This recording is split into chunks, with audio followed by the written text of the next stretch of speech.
नमस्कार दर्शकों, मेरा नाम है विजय लक्ष्मी और इंडिया टीवी के इस खास डिजिटल ब्रॉडकास्ट मुद्दे की बात में आपका स्वागत है। और आज जिस मुद्दे की हम बात कर रहे हैं वो राजनीतिक मुद्दा तो नहीं है, लेकिन एक ऐसा मुद्दा जरूर है जो दुनिया जो है जिसको लेकर के अभी काफी सारे कंसर्न्स हैं। और खासतौर से भारत जैसे देश में जहां पर 140 करोड़ की पॉपुलेशन है, वहां पर तो इसको लेकर के काफी जिज्ञासा है।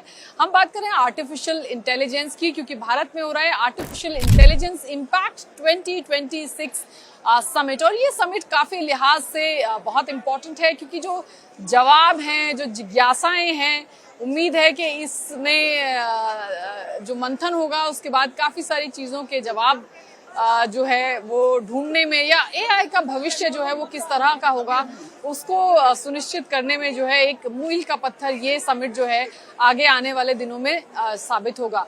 अब भारत जैसे देश में और दुनिया में भी एआई को लेकर, यानी आर्टिफिशियल इंटेलिजेंस को लेकर जिज्ञासा भी है, उत्साह भी है और भय भी है। उत्साह इसलिए क्योंकि एक नई चीज है, टेक्नोलॉजी आपके जीवन को आसान बनाती है, लेकिन भय इस बात का है कि 140 करोड़ के देश में रोजगार सृजन जो है वो एक बड़ा जो है, या एम्प्लॉयमेंट जो है वो एक बड़ा इशू रहता है। ऐसे में ये भी भय है कि क्या ये जो एआई है ये लोगों की जॉब छीनने वाला है, क्या इस तरह की चीजें जो हैं किस तरह से इसका भविष्य होगा।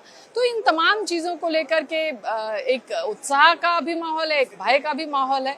अब काफी सारे भारत में जो एआई समिट हो रहा है, अब एक चीज जरूर है कि एआई से ऐसा नहीं है कि जॉब्स जाने वाली है, लेकिन रीसेटिंग ऑफ टेक्नोलॉजी जरूर एक तरीके से होने वाला है। अब मान लीजिए बीपीओ का सेक्टर है या आईटी के सेक्टर में काफी सारी ऐसी जॉब्स हैं जिन पर असर पड़े, लेकिन काफी सारी नई जॉब्स का क्रिएशन भी होगा। अभी जैसे मसलन मैं एक एआई फैशन डिजाइनर से बात करी थी, तो उसने मुझे बताया कि भाई एआई से जो पहले एक फैशन डिजाइनर एक फैशन वीक को तैयार करने में काफी लंबा समय लगता था, और अब जो है कोई एआई फैशन डिजाइनर उसको कम कर सकता है। तो मैंने पूछा कि क्या जॉब्स चली जाएंगी, तो उन्होंने कहा कि नहीं, ये जो एआई फैशन डिजाइनर्स हैं, इतनी बड़ी मार्केट है कि उसको ऑब्जॉर्व करने की क्षमता है। इसी तरह के सवाल हर इंडस्ट्री में है, चाहे बीपीओ का सेक्टर हो, चाहे आईटी का सेक्टर हो। बहरहाल जो भारत में समिट हो रहा है, इससे पहले जितने एआई समिट हुए, आपको बता दूं कि ये जो है ये चौथा एआई समिट है। सबसे पहली बार जो कोई समिट एआई को लेकर के हुआ वो 2023 में हुआ, यूके में ये समिट जो है ये हुआ था। और इसके बाद जो समिट हुआ दूसरा वो साउथ कोरिया में हुआ। तीसरा समिट फ्रांस में हुआ, जिसको भारत और फ्रांस ने मिलकर को-चेयर किया था। और ये चौथा एआई समिट है। और ग्लोबल साउथ की अगर मैं बात करूं तो इस तरह का कोई समिट जो है AI impact summit, global south की अगर हम बात करें, इमर्जिंग इकोनॉमीज की हम बात करें, तो पहला ऐसा कोई एआई इम्पैक्ट समिट एक तरीके से ग्लोबल साउथ में हो रहा है। और काफी इसका जो एम्बिट है वो बहुत विस्तृत है। 110 के करीब देश हैं जो इसमें शामिल हो रहे हैं। 2.5 लाख के करीब लोगों ने रजिस्ट्रेशन करवाया है। 30 के करीब अंतर्राष्ट्रीय संस्थान हैं, यूएन के से लेकर के तमाम जो संस्थान है। इसके अलावा दुनिया की जो तमाम बड़ी कंपनीज हैं, गूगल है, माइक्रोसॉफ्ट है, इंडियन हो या अंतर्राष्ट्रीय हो, एआई ओपन, ये तमाम जो बड़ी कंपनियां हैं, उनके सीईओज या उनके जो लोग हैं वो इसमें शिरकत करें। इसके अलावा 20 के करीब हेड ऑफ स्टेट्स या हेड ऑफ गवर्नमेंट्स इसमें शिरकत करेंगे। फ्रांस के जो राष्ट्रपति हैं वो आ रहे हैं, ब्राजील के राष्ट्रपति जो हैं वो इसमें शामिल होंगे। इसके अलावा एक लंबी लिस्ट है जिसमें 20 देशों के जो हैं वो हेड ऑफ स्टेट और हेड ऑफ गवर्नमेंट जो हैं इसमें शामिल होंगे। और आप समझ लीजिए 80 जो भारत के इससे पहले जो मिशंस हैं, दूसरे देशों में जो भारत के मिशन होते हैं, दूतावास होते हैं, 80 के करीब जो इवेंट्स जो हैं वो भारतीय दूतावासों ने या मिशन ने प्री समिट इवेंट्स जो हैं वो किए।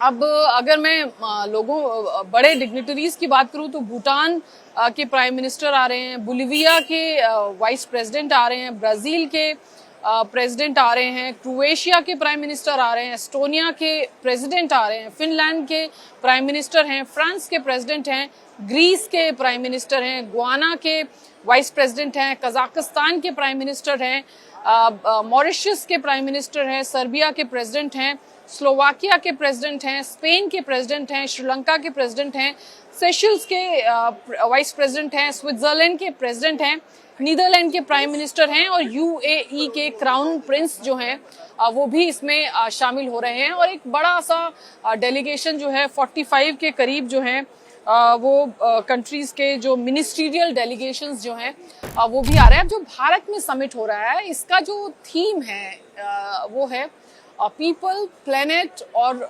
प्रोग्रेस। अभी तक जो समिट हुए, जैसे मसलन 2023 का जो समिट था जो ब्रिटेन में हुआ, और हर समिट के बाद एक डिक्लेरेशन होता है जिस पे तमाम जो मुल्क हैं जो उसके वो हैं वो उस पे साइन करते हैं, और फिर उसके बाद एआई की गवर्नेंस जिस तरह से होती है अंतर्राष्ट्रीय पटलों पर, उसमें जो है नए आयाम जो है वो जुड़ते हैं। तो अब जैसे जो 2023 में यूके में हुआ, ब्लेचले पार्क में ये हुआ, तो इसको ब्लेचले डिक्लेरेशन कहा गया। 28 देशों ने इस पर जो है अपने हस्ताक्षर किए। इसके अलावा जो है और अगर हम इसकी बात करें, आउटकम्स की बात करें, तो काफी सारे आउटकम्स जो हैं उसमें आए। जैसे एआई सेफ्टी जो है इंस्टीट्यूट्स जो है, एआई सेफ्टी इंस्टीट्यूट्स जो है बनाने का फैसला जो है जो यूके में हुआ था, उसमें उसके एक आउटकम्स में आप कह लीजिए ये रहा। उसके अलावा फिर साउथ कोरिया में हुआ। साउथ कोरिया में भी जो है वो काफ़ी सारा चीज़ों पर जो है वो चर्चा हुई। फिर उसके बाद फ्रांस में हुआ, जिसको भारत और फ्रांस ने को चेयर किया, और अभी ये जो समिट है ये भारत में हो रहा है। और भारत की अगर हम बात करें तो हमारा जो मूल मंत्र है development centric human focused globally inclusive AI governance, यानी विकास जो है वो उसके सेंटर में है, केंद्र में जो है वो विकास है, मानवता का विकास है, और विकास भी ह्यूमन फोकस्ड। सबसे पहले जो तमाम समिट्स हुई उनमें जो है सेफ्टी को लेकर के कंसर्न्स ज्यादा रहे कि कैसे एआई जो है उसका जो गवर्नेंस है या जो उस पर इंटरनेशनल कोऑपरेशन है उसमें कैसे सुरक्षा के मानकों को लेकर के क्या क्या किया जाना चाहिए। लेकिन अगर भारत में जो ये एआई इम्पैक्ट समिट हो रहा है इसकी मैं बात करूं तो इसमें मानव जो है ह्यूमन फोकस्ड डेवलपमेंट को जो है वो केंद्र में रखा गया है, ग्लोबली इंक्लूसिव एआई गवर्नेंस। यानी भारत जो है क्योंकि ग्लोबल साउथ की हम आवाज हैं, इमर्जिंग इकोनॉमीज की अगर हम बात करें तो उसमें हम इस पूरे ग्लोबल साउथ की एक सशक्त आवाज हैं। तो ऐसे में भारत का फोकस है कि ग्लोबली इंक्लूसिव एआई गवर्नेंस हो, क्योंकि एआई गवर्नेंस की अगर हम बात करें तो डेवलप्ड कंट्रीज हैं, डेवलपिंग कंट्रीज हैं, इमर्जिंग इकोनॉमीज हैं, तो सबके लिए एआई के चैलेंजेस अलग हैं। सबके लिए एआई जिस तरह का, अगर आप यूरोप की बात करें, वेस्टर्न वर्ल्ड की बात करें, तो वहाँ पर जिस तरह के एआई को लेकर के इनोवेशन हुए या तमाम चीज़ें जो इस्तेमाल हो रहा है, तो वहीं इमर्जिंग इकोनॉमीज में जो है ये चीज़ें उस तरह की नहीं है। तो भारत की कोशिश है कि ह्यूमन सेंट्रिक होना चाहिए एआई का गवर्नेंस, और जो थीम भी है people, planet and progress. People मतलब इंक्लूसिव, ह्यूमन सेंट्रिक होना चाहिए, ह्यूमन डेवलपमेंट जो है, ये सोच जो है कहीं ना कहीं भारत जो है एक अंतरराष्ट्रीय अगर आप कहें पटल पर एआई के संदर्भ में लेकर आ रहे हैं कि इंक्लूसिवनेस होनी चाहिए। ह्यूमन जो है, इंसान जो है, उसके विकास को कैसे और एआई से और अच्छा किया जाए, ये जो है ये होना चाहिए। सेफ्टी सिक्योरिटी के कंसर्न्स पिछली समिट में जरूर थे, लेकिन इस समिट में भारत की कोशिश है पीपल, प्लैनेट और प्रोग्रेस। और भारत साथ साथ ये भी कह रहा है कि जो सस्टेनेबिलिटी है, जो एनवायरनमेंट की सस्टेनेबिलिटी है, जब हम प्लैनेट की बात करते हैं, जब हम पीपल की बात करते हैं, तो हम इंसानों की बात करते हैं, हम ह्यूमन सेंट्रिक एआई जो गवर्नेंस है उसकी बात करते हैं। जब हम प्लैनेट की बात करते हैं तो हम सस्टेनेबल एनवायरनमेंट की बात करते हैं, क्योंकि डेटा सेंटर्स, जब आप एआई की बात करते हैं तो डेटा सेंटर्स होते हैं, तमाम तरह के एनवायरनमेंटल कंसर्न्स होते हैं। तो भारत का जो रवैया, जो नजरिया है वो है कि ये एनवायरनमेंट जो है वो सस्टेनेबिलिटी भी होनी चाहिए। प्रोग्रेस की जब बात भारत कहता है तो प्रोग्रेस में भारत जो है भारत बार बार प्रोग्रेस में कहते हैं कि इंक्लूसिव होना चाहिए, सबका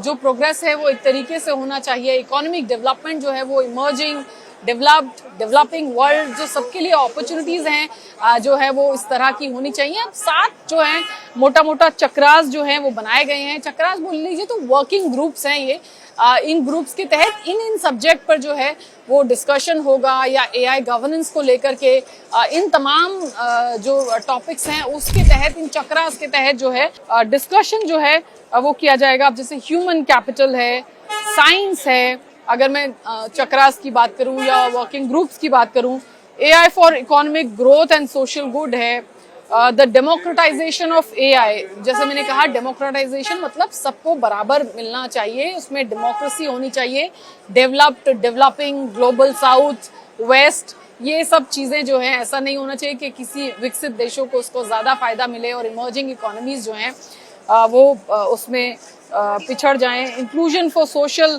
एम्पावरमेंट, यानी सोशल एम्पावरमेंट जो है वो भी इंक्लूजन जो है वो होना चाहिए। तो कुल मिलाकर के ये सारे वर्किंग ग्रुप हैं। उम्मीद की जा रही है कि एक डिक्लेरेशन जो है वो इसके बाद, इस समिट के बाद आएगा, क्योंकि हर समिट के बाद जो है वो डिक्लेरेशंस आए हैं। जैसा कि पहली समिट जो हुई थी यूके में, ब्लेक्सली पार्क में, वहां पर जो था उसमें एआई सेफ्टी इंस्टीट्यूट्स को लेकर के जो है वो डिक्लेरेशन जो है वो आया था। और उससे जो है आगे की राह आप कहिए तो हर एक जो एआई समिट है वो जो है एक आप कह लीजिए कि आगे की राह एआई गवर्नेंस के लेवल पर जो है वो बहुत महत्वपूर्ण जो है वो भूमिका निभाती है। और अभी जो भी वर्किंग ग्रुप्स हैं, जो 7 चक्रास हैं, ये कैसे होने चाहिए, किन किन विषयों पर चर्चा होनी चाहिए, ये भी काफी अंतर्राष्ट्रीय लेवल पर बातचीत जो है वो की गई कि भाई एआई के क्षेत्र में कौन से इमर्जिंग एरियाज हैं, कहाँ पर बातचीत जो है वो होनी चाहिए। ये तमाम चीज़ों को लेकर के जो है ये सारी चीज़ें, अब जैसे जो 7 चक्रास हैं, ह्यूमन कैपिटल है, इंक्लूजन फॉर सोशल एम्पावरमेंट है, सेफ एंड ट्रस्टेड एआई है, resilience, innovation and efficiency science, democratising AI, resources and AI for economic growth and social good. तो ये 7 चक्रास हैं, बेसिकली 7 वर्किंग ग्रुप्स हैं जिसमें जो है इन तमाम चीज़ों को लेकर के चर्चा होगी और फिर उसके बाद एक डिक्लेरेशन जो है उम्मीद की जा रही है कि आएगा। अब अगर मैं बात करूं तो 28 देशों ने जो यूके में हुआ था उस पर अपने हस्ताक्षर किए थे। जो यूके में जो समिट हुआ था उसमें 28 देशों के हस्ताक्षर थे। फिर उसके बाद 10 कंट्रीज और यूरोपियन यूनियन ने एंडोर्स किया था। जो 2024 का साउथ कोरिया का द सियोल डिक्लेरेशन था। 2025 का जो एआई एक्शन समिट जो पेरिस में हुआ था, इसमें भी जो है काफी सारे 63 देशों ने और ईयू ने इस पर साइन किया था। अब ये जो है एक ऐसे माहौल में जब एआई को लेकर के तमाम तरह के सवाल भी हैं, तमाम तरह के उत्साह भी हैं, तमाम तरह के भय भी हैं, और खास तौर से भारत जैसे देश में जहां पर हमारा जो हमारी ताकत है, वो हमारी लेबर फोर्स है, वो हमारा वर्क फोर्स है, उसको कैसे यूटिलाइज करना है, हमारा ह्यूमन रिसोर्स है। तो ये एआई के चैलेंज में इन तमाम चीज़ों को कैसे समावेश किया जाए और फिर आगे की राह कैसी हो, इन तमाम चीज़ों पर ही इस एआई इम्पैक्ट समिट में जो है वो चर्चा हो रही है। और एक बड़ी चीज़, जैसे अब तक था कि भारत एक फॉलोअर के तौर पर देखा जाता था चीज़ों में, लेकिन इस एआई समिट से अगर हम कहें तो भारत काफ़ी सारी चीज़ों में जो है एक अपना जो होराइजन है वो ज़रूर कहीं ना कहीं बड़ा होता हुआ जो है वो दिख रहा है। और जो इनोवेशन है वो फेयर हो, इक्वल हो, उसके बेनिफिट्स सिर्फ कुछ लोगों तक ना जाएं, तमाम दुनिया तक जो है वो उसका जो है वो पहुंचे। तो ये तमाम चीज़ें हैं जो अब है। और एक नई चीज़ ये भी है कि भाई अब भारत जो है वो फॉलो नहीं कर रहा है, वो जो है वो इन तमाम चीज़ों में पार्टिसिपेट करके जो है वो रूल्स कैसे बने, क्या आर्किटेक्ट हो आगे के आने वाले दुनिया में, इन तमाम चीज़ों को वो तय कर रहा है। और स्टैंडर्ड और नई अपॉर्चुनिटीज़ कैसे क्रिएट हों,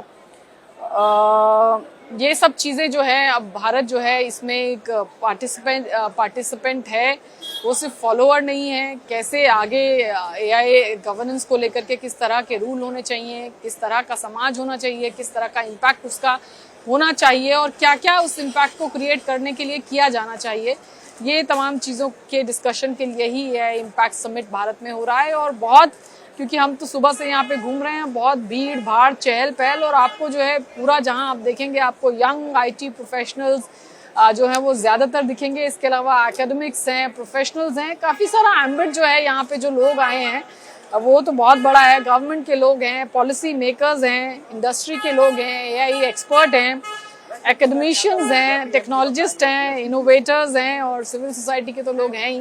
तो काफ़ी सारा तरह तरह के अलग अलग वॉक ऑफ लाइफ के लोग जो हैं वो यहाँ पर आपको देखने को मिलेंगे। अब हालांकि प्रधानमंत्री नरेंद्र मोदी ने जो एक्सपो है उसका इनॉग्रेशन किया, लेकिन भारत का जो विजन क्या है एआई समिट को लेकर के, वो 19 को जब एआई इम्पैक्ट समिट का इनॉग्रेशन करेंगे तो एक तरीके से उनका जो भाषण है उससे भी भारत का विजन क्या है उसको लेकर के जरूर एक थोड़ी और आगे की राह जो है वो समझ में आएगी। बहरहाल अभी जो थीम है हमारा वो पीपल, प्लैनेट और प्रोग्रेस है और 7 चक्रास यानी 7 वर्किंग ग्रुप्स हैं जिसमें डेमोक्रेटाइजेशन ऑफ एआई से लेकर के इंक्लूसिवनेस और तमाम चीज़ों पर जो है चर्चा होगी। तो अब देखते हैं इस मंथन से क्या निकल करके आता है और किस तरह का डिक्लेरेशन जो है वो भारत में होने वाले इस एआई समिट से निकल कर आता है। आज के लिए बस इतना ही। बहरहाल आपको कुछ जरूर एआई के अंदर से मैंने क्या क्या देखा और किस तरह के एआई इनोवेशन है जो थोड़े नए हैं वो भी हमने कवर किए हैं, वो भी आपको दिखाएंगे आज के इस ब्रॉडकास्ट में। बस आज के लिए इतना, कल किसी और नए मुद्दे के साथ आपसे जुड़ेंगे। धन्यवाद।